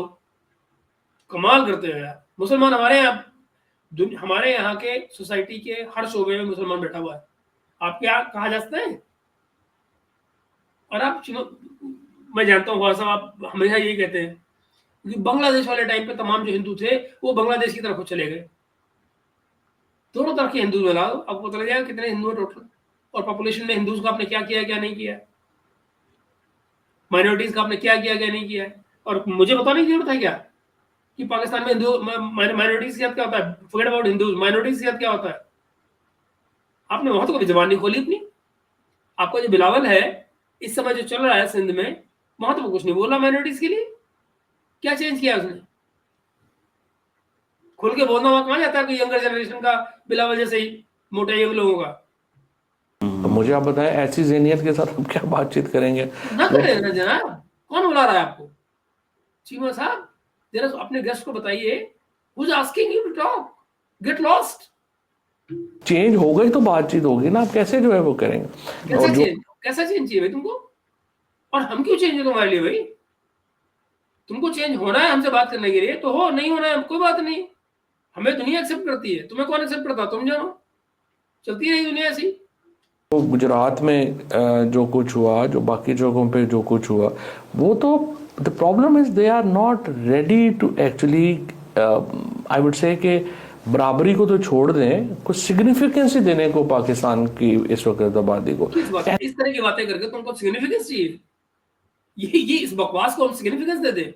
और तुम होते कौन गुजराती बारे में बात करने वाले भाई? Who are you? Do you talk about the minorities at your home? And if not then who are you to talk about minorities at my home? Simple बताइए ना। बलूचों की बात क्यों नहीं करते फवाद चौधरी साहब? बलूच को बात क्यों नहीं करते यार?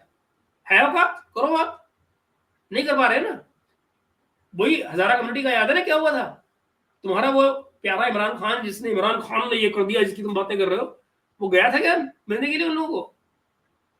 कितने दिन तक बैठे थे लोग अपनी लाशें लिए वहां पे कि नहीं प्राइम मिनिस्टर आएगा हम तब दफनाएंगे? वो क्या कर रहा था? ब्लैकमेल थोड़ी होऊंगा मैं थोड़ी होऊंगा ऐसे, नहीं आऊंगा। इतना कार्टून आदमी था वो। ऐसे माहौल में कैसे बातचीत हो सकती है? तो इसलिए मॉडरेट्स जब इंडिया में आएंगे और आ जाएंगे, मॉडरेट्स जब भी इंडिया में आएंगे, लगे रहो बेटा, लगे रहो। उम्मीद तो दुनिया कायम है, तुम भी कायम रहो ऐसे ही। मॉडरेट्स आ जाएंगे, मॉडरेट्स भी आएंगे तो वो हिंदुस्तान की पब्लिक के खिलाफ थोड़ी आ सकते हैं। कोई भी मॉडरेट आएगा, रेडिकल आएगा, चाहे जो आएगा, कम्युनिस्ट आएगा, डेमोक्रेट आएगा, जो मर्जी आएगा, इंडिया की पब्लिक के खिलाफ जाएगा क्या? तो उस वक्त पाकिस्तान और भारत के दरमियान ताल्लुकात जो हैं वो बड़े बेहतर हो जाएंगे, क्योंकि पाकिस्तान के अंदर अब ये कंसेंसस है कि इंडिया से ताल्लुकात अच्छे होने चाहिए। क्यों? तब क्या गुजरात भूल जाएंगे? वो जो लोग जो कंसेंसस किए बैठे हैं तो गुजरात भूल जाएंगे क्या? वो हिंदुत्वा भूल जाएंगे? हिंदुत्वा वो जो आप पता नहीं कौन सी तरह से बोल रहे हो, मेरे तो बोला भी नहीं आता, न जाने क्या बोल रहे हो। प्रॉब्लम ये है भाई साहब, आपके मुल्क में हिंदुस्तान को कोई जानता ही नहीं, और आप लोग ऐसा कोई अटेम्प्ट नहीं करते कि आपकी पब्लिक को इंडिया के बारे में कुछ पता लगे। समझ रहे? कोई एक इंस्टीट्यूट बताइए जहां पर इंडिया को लेकर पढ़ाई की जाती हो। इंडोलॉजी की पढ़ सकता है क्या? जानते हो क्या इंडोलॉजी होती है? एक सब्जेक्ट पढ़ता है, पढ़िए कभी नहीं खा रहा आपसे तो क्या पढ़ना? कभी किसी ने ट्राई किया आपके यहाँ इंट्रोड्यूस किया जाए सब्जेक्ट? नहीं। आपकी इस्लामियत खतरे में पड़ जाती है तुरंत की तुरंत। चीमा साहब भी इंडिया को कहाँ से फॉलो करते हैं? मीडिया से, है कि नहीं? पता उनको भी नहीं बेचारों को, कभी हिंदुस्तान में पैर, यहाँ पाकिस्तान में, हिंदुस्तान में पैर ही नहीं रखा उन्होंने, पता ही नहीं क्या होता है हिंदुस्तान। तो what are you talking about चोई साहब? नहीं, पाकिस्तान के अंदर है, लेकिन चौट साहब आप उस वक्त कैबिनेट में, और कहा जाता है कि शाह महमूद कुरैशी, शीरीन मज़ारी साहबा और बिल्कुल, शेख रशीद जो थे वो नहीं ब्रिलियंट पॉइंट चीमा साहब ये उठा रहे हैं, पॉइंट से ब्रिलियंट पॉइंट। चाहते थे कि भारत साथ नॉर्मलाइजेशन हो सुनने में। तो अगर आप ये कह रहे हैं कंसेंसस है, तो फिर ये क्या बात है? नहीं, ये आपको याद है क्या हुआ था? ये हुआ था ये कि अचानक बाजवा डॉक्टरिन चल रही थी, और बाजवा इनका आर्मी चीफ था, और उसने उस समय पे कहा था कि इंडिया के साथ में ट्रेड करो, पुश किया गया इनको। तो इनकी कैबिनेट में जो इंडिया से जब बात की गई, तो तय ये हुआ कि भाई चीनी चावल वो ले जाने, कुछ इस तरह की 2-3 चीजों का उनका ये हम तुरंत जो है ट्रेड शुरू कर रहे हैं, इंपोर्ट कर रहे हैं, ये वो हो गया। और उस समय पे इनके जो कैबिनेट मिनिस्टर थे वो, उन्होंने मीटिंग की और सब बात की, सब तय हो गया। जो फिर क्या हुआ, वो इमरान खान को, ये जिनका नाम भी आपने, शीरीन मज़ारी, शाह महमूद कुरैशी, जो ब्रिलियंट फॉरेन मिनिस्टर जिसको बता रहे हैं, उन सबने इनको बताया इमरान खान को कि भाई बेटा तेरा तो पॉलिटिकल कैपिटल सारा खत्म हो जाएगा अगर इंडिया से दोस्ती कर ली। यानी जरा सोचिए, वो डिसीजन, और दूसरी तरफ ये कहना कि पाकिस्तान में कंसेंसस है कि इंडिया से रिलेशन ठीक करना है। जरा को मिला के दिखाओ। इमरान खान की गवर्नमेंट के पास जब चांस था ट्रेड शुरू करने का, सब कुछ शुरू करने का, तो उस समय पे क्या हुआ? उस समय पर इनकी गवर्नमेंट में अकेले उस इमरान खान ने पूरे डिसीजन को उठा के बाहर फेंक दिया था, और उसमें इनके अपने साथ के शीरीन मज़ारी, शाह महमूद कुरैशी, जिनको ब्रिलियंट फॉरेन मिनिस्टर बता रहे हैं, उन सब ने मना किया था, and he was the foreign minister that time. So there you go. इनका चारों का है। मैं तो आपको इमरान खान का बता रहा हूँ ना, इमरान खान। ये देखें, मैं आपको इमरान खान को बता रहा हूँ, इन चारों का, तो इन चारों ने किसको कन्विंस किया था? इमरान खान को कन्विंस किया था ना। उनकी बात को किसने माना? इमरान खान ने माना ना। दोस्तों मेरी एक थ्योरी है, मेरी थ्योरी क्या है कि आपका जो पॉइंट ऑफ व्यू होता है, अगर उस पॉइंट ऑफ व्यू पर किसी और का पॉइंट ऑफ व्यू उस तरह से भारी पड़ता है कि आप दूसरे का पॉइंट ऑफ व्यू मान जाते हैं, द मोमेंट आप उसके पॉइंट ऑफ व्यू को मान जाते हैं, वो पॉइंट ऑफ व्यू खुद आपका भी बन जाता है। तो ये कहना कि नहीं उनका चारों का पॉइंट ऑफ व्यू छोड़िए, मैं तो इमरान खान की बात कर रहा हूँ। Imran Khan was the one who agreed to that idea, which means that he changed his mind and agreed to what they were saying, implying कि उसका भी आइडिया हो गया ना, सिंपल। तो ये बताने में इनको हेजिटेशन हो रहा है। क्यों? इमरान खान की पार्टी में वापस भी जाना है भाई, चांस तो ढूंढना है कोई। डोमिनेट इमरान खान ने फिर मानी तो थी ना इनकी मैं बात। आपकी बात से एग्री करता हूँ। मेरा ये ख्याल है कि बहुत हमने, अगर आप मुझसे पूछे ना कि एक बड़ी गलती जो पीटीआई की हुकूमत की, एक बड़ी गलती जो एक बहुत बड़ी चेंज थी, वो हमने जो जनरल बाजवा का था स्कीम, मैं शामिल नहीं था मशवरे में बिकॉज मैं तो साइंस मिनिस्टर था उस वक्त, बट मुझे पता है एग्जैक्टली कि उसको कैसे जो है वो उसको ख़त्म किया गया या नहीं माने। बट आई मस्ट से कि जनरल बाजवा की जो स्कीम थी वो बहुत विजनरी थी, and I always admire general Bajwa का जो वर्ल्ड व्यू था वो बहुत प्रोग्रेसिव था, वेरी अनलाइक फौजीज, वेरी अनलाइक फौजीज। और वो एक बड़े आई वुड से पीस वाले जो थे ना वो थे। और हमेशा हमने तो, और मैं आपको बताऊं जनरल मुशर्रफ जो थे, एक दफ़ा मैं नजम सेठी साहब को लेके गया इंटरव्यू के लिए, तो हम बातचीत कर रहे थे, तो उसमें परवेज़ मुशर्रफ साहब ने नजम सेठी साहब को ये कहा कि यार हम तो, याद रहे परवेज मुशर्रफ के ये स्पोक्स पर्सन हुआ करते थे फवाद चौधरी, पीएमए से निकले हैं ना, तो हम तो सिर्फ यही समझते थे कि नहीं लड़ना ही है इनसे, इन्होंने जातियाँ की हुई हैं और मैं जब प्रेसिडेंट बना और मुझे जो सारा कॉमर्स मिनिस्ट्री का और अपना फॉरेन मिनिस्ट्री का और जो सारी पॉलिटिकल मिनिस्ट्रीज हैं उनका इनपुट आना शुरू हुआ, तो देन आई रियलाइज कि ये खाली लड़ाई से तो काम नहीं हो सकता, and we have to diversify. So Musharraf साहब, बात डाइवर्सिफिकेशन में नहीं है, बात हिस्ट्री की करेक्शन पता लगी। पीएमए में जो पीएमए मतलब Pakistan military academy, Pakistan military academy में जो कुछ सिखाया गया, वो जिस किस्म का झूठ होता है, वो जब आपको रियलिटी पता लगी आके और तमाम मिनिस्ट्री ने आपको ब्रीफ किया कि भैया ये पाकिस्तान की हालत है और ये हुआ ये नहीं हुआ, तो आपको रियलिटी पता लगी, तब आपको लगा ओह अच्छा हमको तो गलत बताया गया, हमको तो लाल टोपी वाली थ्योरी सिखाई गई थी। तो दैट इज द रियलिटी, जो बात नहीं बोली जा रही है वो चाहिए। साहब ने भी जो है वो बाद में मुझे कहा, और इसीलिए आप देखिए कि मुशर्रफ साहब was also man of peace.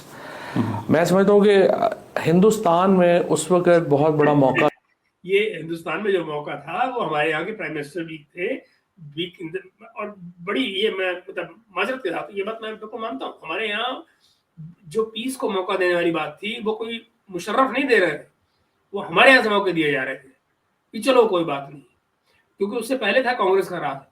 और कांग्रेस के राज में दोस्तों हमेशा ये माना जाता था कि भाई बिना पाकिस्तान के साथ में हाथ मिलाए हुए, बिना पीस किए हुए पाकिस्तान से हम तरक्की नहीं कर सकते। हमें तरक्की करने का शौक था, हम ये कहते थे भाई तरक्की करने के लिए पहली शर्त यही है कि हम पाकिस्तान से दोस्ती की जाए। And that is why I appreciate this government is, इस गवर्नमेंट ने हिस्ट्री की उस बात को झुठला के सामने रख दिया, ये साबित कर दिया कि भाई साहब पाकिस्तान को इग्नोर करके, अवॉइड करके भी तरक्की की जा सकती है और खूब तरक्की की जा सकती है। और भारत तरक्की कर रहा है, पाकिस्तान से दूर रह के तरक्की कर रहा है। तो वो जो कांग्रेसी थ्योरी थी उसको कूड़ेदान में डाल दिया गया है, हिस्ट्री की डस्टबिन में डाल दिया गया है।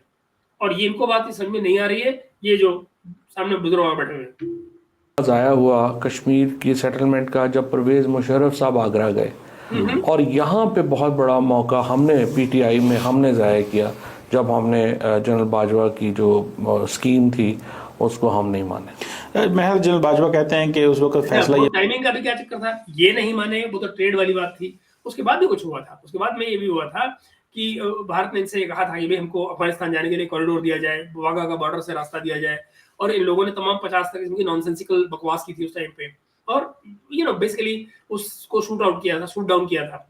और नतीजा क्या हुआ, भारत ने अपनी इन्वेस्टमेंट जो है वो लगा दी वहां पे चाबहार में, ईरान के साथ कर लिया था काम।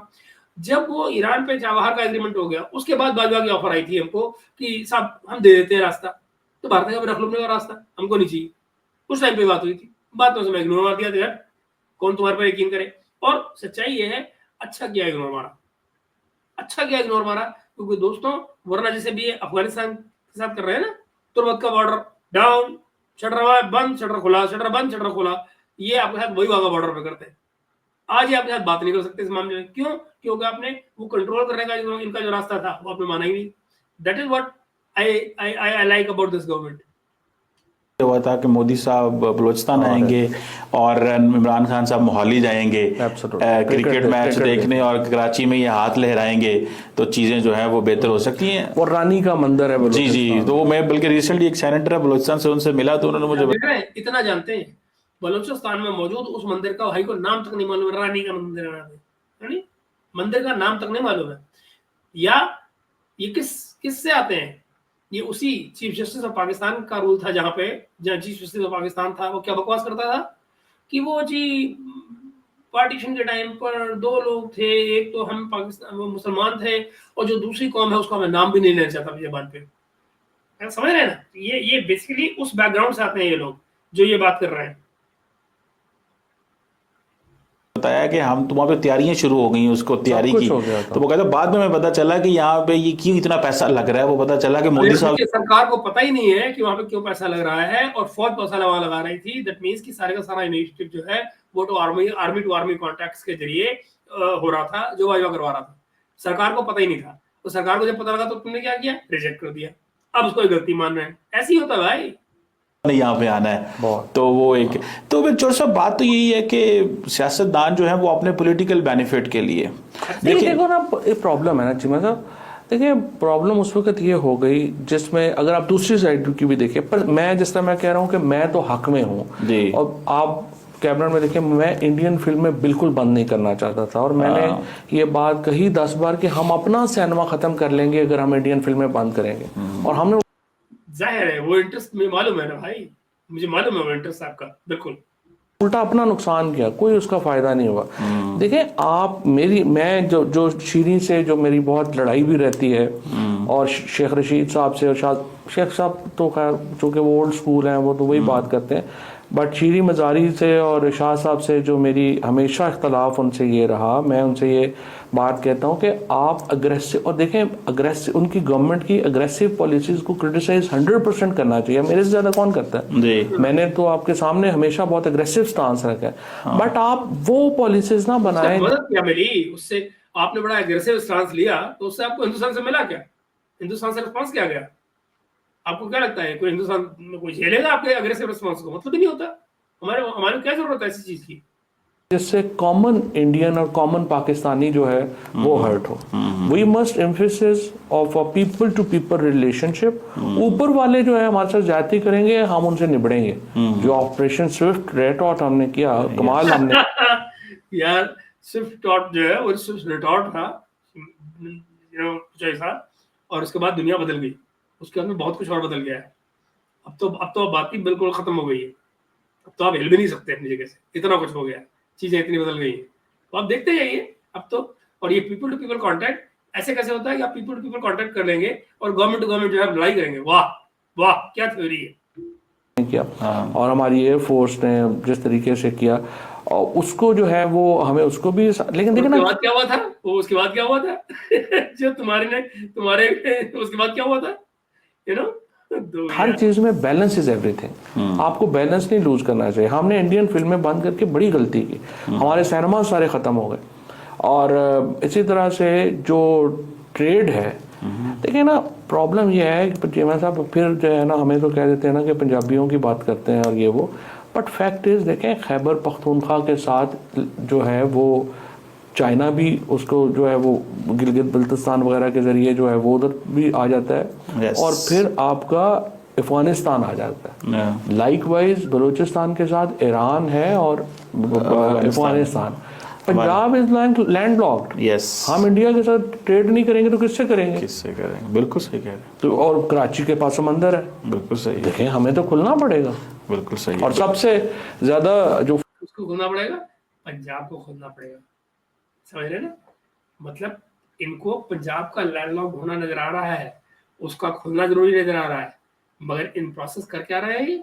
दूसरी तरफ अफगानिस्तान जो लैंडलॉक्ड है उसको एक्सप्लॉइट करना चाह रहे हैं, उसको लैंडलॉर्ड रख के अपने ऊपर डिपेंड करवाना चाह रहे हैं। तो आपको क्या लगता है सोई साहब कि भारत को कैसे बिहेव करना चाहिए उस केस में, नोइंग कि पंजाब लैंडलॉक्ड है? आप अफगानिस्तान जैसे करेंगे वैसे कुछ क्या होना चाहिए बताओ।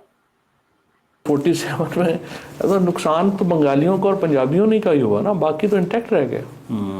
बिल्कुल सही कह रहे हैं चौर साहब, ये नुकसान तो हमारा है। आखिरी सवाल चौर साहब ये बताएं कि हल क्या है, कैसे बुलवाएं इन लोगों को, ये नैरेटिव कैसे होती है, हम कैसे CNN में जाएं, कैसे BBC में जाएं, अपनी कैजुअलिटीज। चौर साहब ये आप भी इंफॉर्मेशन मिनिस्टर रहे हैं, 70,000 बंदा भी हमारा शहीद हो गया। साहब क्या कर रहे हो, परसों आप कर रहे थे 80,000, आप 70,000 हो गए, ये क्या हो गया, 10,000 का हो गया बीच में। $1 का नुकसान भी हमारा हो गया और दुनिया इल्ज़ाम भी हम पे लगाती है। आज मैं US इंटेलिजेंस असेसमेंट आई थी, उसमें उन्होंने दोबारा हाफिज सईद के बारे में बातें की हैं कि इनका अलकायदा से ताल्लुकात है। नुकसान भी हमारा हो गया और दुनिया को हम अपनी स्टोरी भी नहीं सुना सके। ये स्टोरी कैसे सुना दें ताकि एटलीस्ट हमारा वर्जन तो चला जाए। देखिए ना साहब आप भी ना कमाल ही करते हो। एक बात बताओ, इसमें स्टोरी सुनाओ, वर्जन सुनाओ, जो मर्जी सुनाओ, पर अगर अमेरिकन इंटेलिजेंस ये कहती है कि हाफिज सईद का अलकायदा से कांटेक्ट है, इस बात को आप झुठलाने के लिए आपको कुछ और चाहिए होगा ना, कहानी थोड़ी चाहिए होगी। What will you do with the story यार? स्टोरी कैसे क्या लेना देना?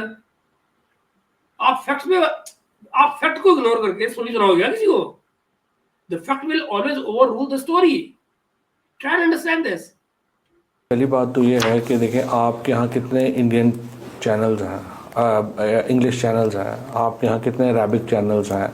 आपके यहाँ प्रॉब्लम एक तो मीडिया हैंडलिंग बहुत बड़ी प्रॉब्लम है। आप समझते हैं पंजाबी उर्दू में बात करके तो आप नहीं यूरोप को अमेरिका को भेज सकते ना। तो पहले एक तो आपकी कहानी सुनाने के आपका मीडियम कोई नहीं है, नंबर 1। नंबर 2 ये है कि आपकी हुकूमत के और जो इस्टेब्लिशमेंट है उनके दरमियान जब तक ये रिजॉल्व ना हो कि जो पॉलिसीज़ हैं वो पाकिस्तान की पॉलिसीज़ हैं एंड इट्स नॉट एस्टैब्लिशमेंट की पॉलिसी और हुकूमत की पॉलिसी। हम इस वक्त एस्टैब्लिशमेंट ने चूँकि इख्तियार सारी हुकूमत से ले लिए हैं, तो हुकूमत के पास इंसेंटिव नहीं है को बोलने का। Now if you take it back to beginning, तो शुरू में क्या कह रहे थे? अब जरा ये सेंटेंस देखिए, चूंकि सारे के सारे अख्तियार एस्टेब्लिशमेंट ने ले लिए हैं गवर्नमेंट से, दैट मींस कि establishment which is running the government and the country.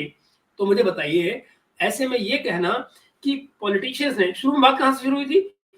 शुरू में वो कह रहे थे कि पॉलिटिशियंस जो हैं उन्होंने सारी बात एस्टेब्लिशमेंट को छोड़ रखी है और वो कोई जिम्मेदारी नहीं लेते हैं, and that is how it is. अब क्या कह रहे हैं? एस्टेब्लिशमेंट ने राइट्स ले लिए हैं। जब एस्टेब्लिशमेंट ने राइट ले लिए हैं तो भला पॉलिटिशियन किसके बेसिस पे जाके अपनी कहानी सुनाए और वो ये कहे कि नहीं साहब ऐसा है ऐसा नहीं है, उनकी तो कोई जिम्मेदारी नहीं बची, उनके पास तो हाथ में खेलने के लिए कुछ है ही नहीं। जब वो डिसीजन नहीं ले रहे हैं, उनके राइट्स आपने ले लिए हैं, तो वो कैसे, उनकी ड्यूटीज क्या बनी फिर? तो जो मिनिस्टर्स हैं, चाहे वो इसाक डार हो, चाहे तारड़ हो, चाहे कोई और हो, दे फील कि हम सानू की लोड़ है, आप भी कर लें। तो उसकी वजह से सफ़र पाकिस्तान कर रहा है। तो जब तक पाकिस्तान राइट्स देंगे एस्टेब्लिशमेंट, और जो ड्यूटीज हैं वो आप देंगे पॉलिटिशियन को। वाओ। की पॉलिटिक्स नॉर्मलाइज ना हो और इस्टेब्लिशमेंट में और सियासी जमातों के दरमियान एक एतमाद बहाल ना हो, डोंट एक्सपेक्ट कि कोई मिरेकल जो है वो होगा।